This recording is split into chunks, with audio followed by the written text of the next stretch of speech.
Dans cette vidéo, je vais vous donner le conseil qui vous permettra de plus vous blesser et de plus avoir mal quand vous pratiquez la corde à sauter. Imaginez un conseil si simple mais si efficace que vous pourrez non seulement plus vous blesser, mais en plus être plus à l'aise avec votre corde et surtout devenir plus performant. C'est notamment grâce à ce conseil que j'ai pu sortir ma vidéo corde à sauter versus course à pied, où j'ai pu tenir 15 minutes de corde à sauter non-stop, chose que j'aurais pas pu faire il y a un an quand j'ai commencé cette chaîne. Avant qu'on commence, juste 3 petites choses. La première, des remerciements à vous faire. Merci beaucoup. On est passé 1000 sur la chaîne YouTube. C'est quelque chose qui me fait énormément plaisir, surtout que j'avais un peu aucune idée de la direction que prendrait cette chaîne il y a un an quand je l'ai commencé.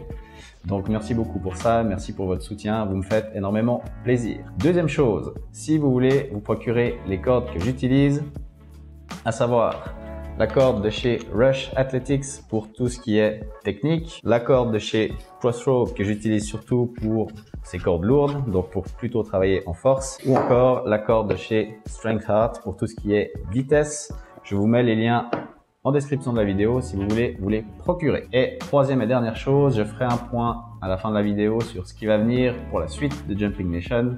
Je vais notamment parler du site internet et des potentiels programmes d'entraînement. Donc restez jusqu'au bout. Voilà, assez causé. Maintenant on y va pour le conseil en or. Tout d'abord, un petit peu d'histoire sur pourquoi je fais cette vidéo.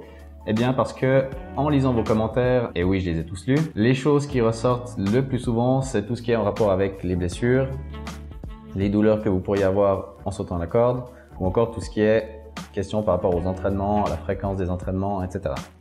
Et je me suis dit que toutes ces problématiques, ça pouvait être résumé ou résolu avec un conseil que je pouvais vous donner, qui est le suivant. Le conseil en or, c'est donc d'être progressif, ou plutôt d'augmenter progressivement la charge. Qu'est-ce que ça veut dire? Je vais vous prendre 3 situations pour illustrer ça. La première, quelqu'un qui débute de l'activité physique, quelqu'un qui aimerait reprendre une activité physique qui n'en a pas fait depuis un petit moment, et quelqu'un qui aimerait augmenter sa pratique qui en fait déjà.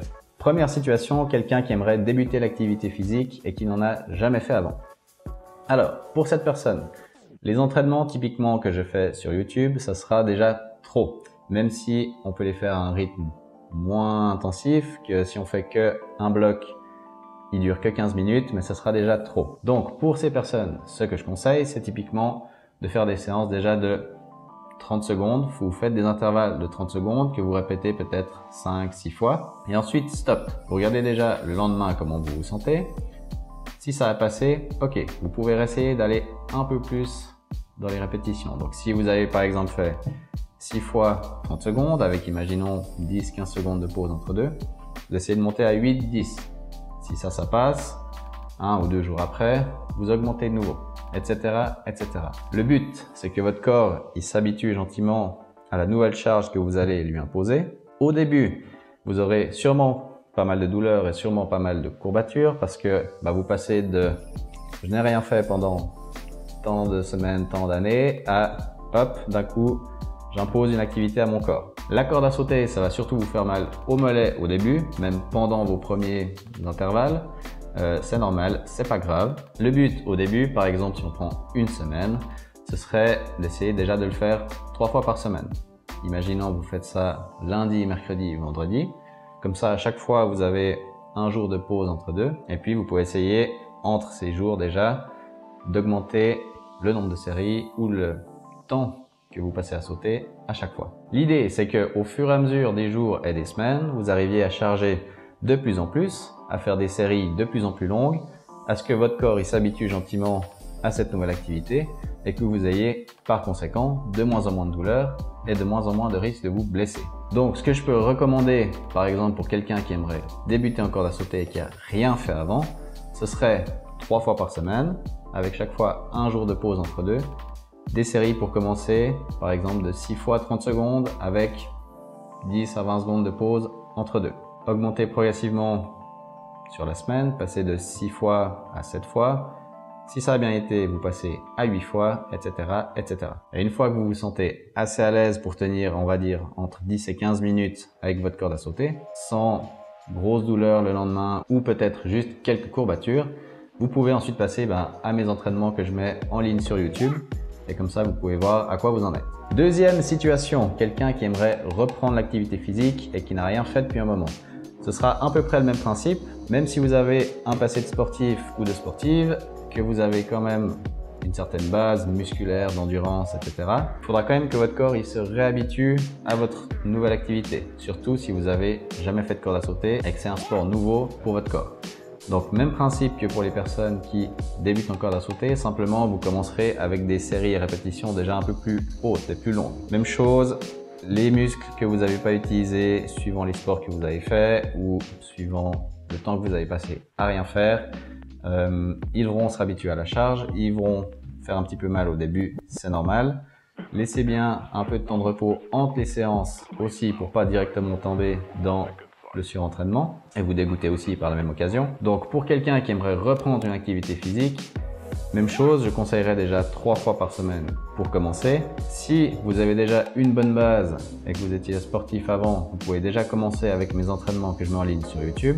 Vous pouvez déjà commencer par faire un bloc. Donc un bloc, ça va vous faire 15 minutes. Donc à chaque fois dans mes entraînements, je rappelle, il y a une partie échauffement, un bloc principal avec des exercices de corde à sauter et de gainage, et ensuite 3 minutes de récup active. Donc pour ces personnes, vous pouvez déjà commencer par un de ces entraînements.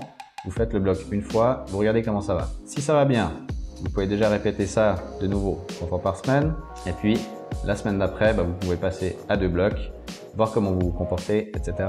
etc. Si après, le but c'est d'augmenter encore plus votre pratique et que vous pensez que 3 fois par semaine c'est pas assez, vous pouvez passer à 3, 4, 5.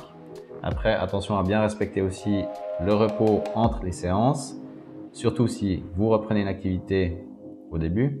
Et puis, pour quand même avoir un peu de temps de récupération pour votre corps qui puisse vous repermettre de vous entraîner le jour d'après et de nouveau de ne pas tomber dans le surentraînement. Et enfin, troisième situation, quelqu'un qui fait déjà une activité physique, quelle que soit l'activité, et qui aimerait augmenter encore sa pratique avec la corde à sauter. Alors, soit parce qu'il a un sport à côté et qu'il aimerait le compléter avec de la corde à sauter, ou parce qu'il fait que de la corde à sauter et il aimerait en faire encore plus. Même principe, augmenter la charge progressivement. Si, imaginons, vous êtes déjà à 4 fois par semaine avec votre sport et que vous aimeriez compléter à côté avec de la corde à sauter. Alors, regardez déjà dans votre sport quelle est la charge qui vous est imposée. Si vous avez des gros entraînements à chaque fois dans votre sport, il vous faudra du coup faire un peu moins avec la corde à sauter. Vous pouvez en faire, mais du coup l'intensité que vous allez mettre, elle sera moins élevée que dans vos entraînements où vous êtes à 200% à la fin ou vous êtes claqué à la fin. De nouveau, je ne connais pas les sports que vous faites, je ne connais pas l'intensité que vous y mettez, mais ce sera à vous de gérer, de nouveau pour pas tomber dans les blessures, le surentraînement, les charges d'entraînement que vous allez vous imposer. Donc, je reprends l'exemple, si vous faites énormément d'intensité dans votre pratique déjà à côté, la corde à sauter, mettez-en moins. Parce que si toute la semaine, imaginons 5-6 fois par semaine, vous êtes que dans de l'intensité haute à chaque fois, votre corps au bout d'un moment, il va serrer. Donc, adaptez ça. À l'inverse, si vous êtes dans une activité plutôt tranquille et que vous voulez passer à quelque chose d'un peu plus soutenu, alors là, à ce moment-là, vous pouvez mettre de l'intensité dans les entraînements de corde à sauter. Mais ce sera à vous de juger ce qui sera bon pour vous, de trouver votre équilibre entre une pratique plus ou moins intense et la corde à sauter, de manière à ce que vous priorisiez soit la corde à sauter pour votre pratique intense ou que ce soit plutôt en complément, et là vous l'utiliseriez plutôt peut-être dans tout ce qui est échauffement, technique, endurance, mais sans aller dans des intensités trop élevées. Ensuite, pour quelqu'un qui aimerait faire que de la corde à sauter, eh bien là on peut arriver dans des 5-6 fois par semaine si vous avez le temps, l'envie. Mais de nouveau, dans ces 5-6 fois par semaine, même si vous faites que de la corde à sauter, il vous faudra aussi gérer les entraînements intenses et les entraînements moins intenses. Imaginons de nouveau, si on prend mes entraînements en ligne, que vous prenez mes 3 blocs qui vous font du coup un entraînement de 30 minutes à intensité quand même assez élevée. Veillez-vous à ce que pour les autres entraînements, vous en ayez quand même 1 ou 2. Alors même s'ils font les 30 minutes, à ce que vous baissiez quand même en intensité. Après, si votre corps le supporte, tant mieux. Mais de nouveau, ce sera pas en 1 semaine ou 2 semaines que ça va se faire. Il faudra que vous habituiez votre corps progressivement au fur et à mesure des séances et au fur et à mesure des semaines pour qu'il atteigne ce niveau. C'est pas en 2 semaines et demie que vous arriverez à tenir 20 minutes non-stop en corde à sauter. Ça demande du temps, ça demande de la pratique et ça demande surtout de la régularité. Sans oublier que pour une bonne récupération, le sommeil est super important.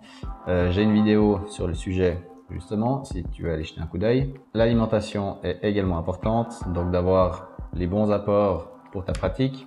Plus tu vas pratiquer, plus tu devras avoir d'apports et plus tu devras cibler tes besoins en termes nutritionnels. Je ne suis pas nutritionniste ni diététicien, donc pour tout ce qui est détail par rapport à l'alimentation, va voir soit un professionnel, soit renseigne-toi un minimum par rapport à ça. Je rappelle juste une fois les 3 piliers importants pour moi, on va dire pour un mode de vie sain, notamment du coup dans ce cas-là pour aussi éviter les blessures, éviter le surentraînement, c'est de l'activité physique régulière en augmentant sa charge progressivement si tu veux arriver à plus de performance. 2, une alimentation équilibrée et adaptée à ta pratique. Et 3, un sommeil de qualité. C'est pour moi les 3 éléments qui feront que tu arriveras à être performant, que tu te sentiras bien dans ton corps, dans ta vie de tous les jours, que l'exercice te fera du bien sans te blesser et sans arriver à du surentraînement, que tu arriveras à bien dormir la nuit, etc., etc. Voilà, je pense que vous avez à peu près compris le principe, mais qui est important pour moi parce qu'il regroupe toutes vos questions que vous aviez par rapport aux blessures, aux douleurs